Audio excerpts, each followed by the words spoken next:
रोडग्यांसाठी मी हा गोळा मळून घेतलेला आहे। यामध्ये थोडा ओवा, मीठ आणि थोडं तेल घालून हा थोडासा असा घट्टसर गोळा मी मळून घेतलेला आहे। आता मी याचे छोटे छोटे गोळे बनवणार आहे।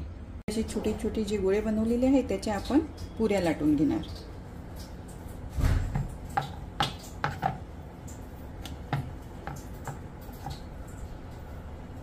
पुऱ्या थोड्या पातळच लाटाव्या, कारण त्याच्या छान पापुद्रे निघतात। ही अशी एक एक पुरी घेऊन त्यावर साजूक तूप लावायचं आहे। त्यावर परत एक पुरी ठेवायची, त्यावर परत तूप लावायचं आहे। असे 4 ते 5 लेयर करायचे आहेत आपल्याला।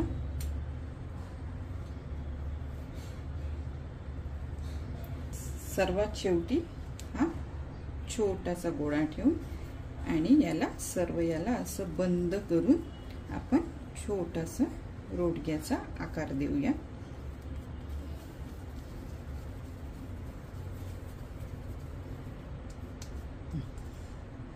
हा झाला आपला रोडगा तयार। त्याला आपण मग तुपामध्ये फ्राय करूया। सर्व रोडगे आपण करून घेऊया। तर अशा प्रकारे आपण हे रोडगे बनवून घेतलेले आहेत आणि आपण आता त्याला फ्राय करणार आहे।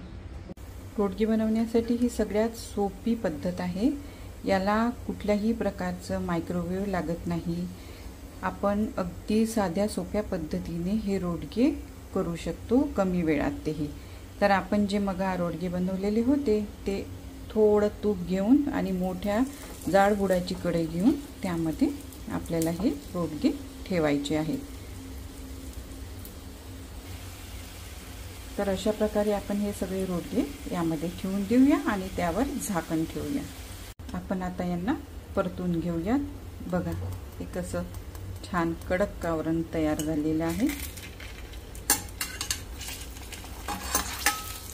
खूप कमी वेळात आणि अगदी चविष्ट असे रोडगे या पद्धतीने तयार होतात। आता आपण यांना दुसऱ्या साइडला सुद्धा परतून घेऊया। बघा अशा प्रकारे आपले खरपूस असे रोडगे तयार आहेत। बघा आपण बनवलेले रोडगे आतून कशी सुंदर झालेली आहेत। त्याची एक एक लेयर वेगळा वेगळा आपल्याला दिसतो आहे।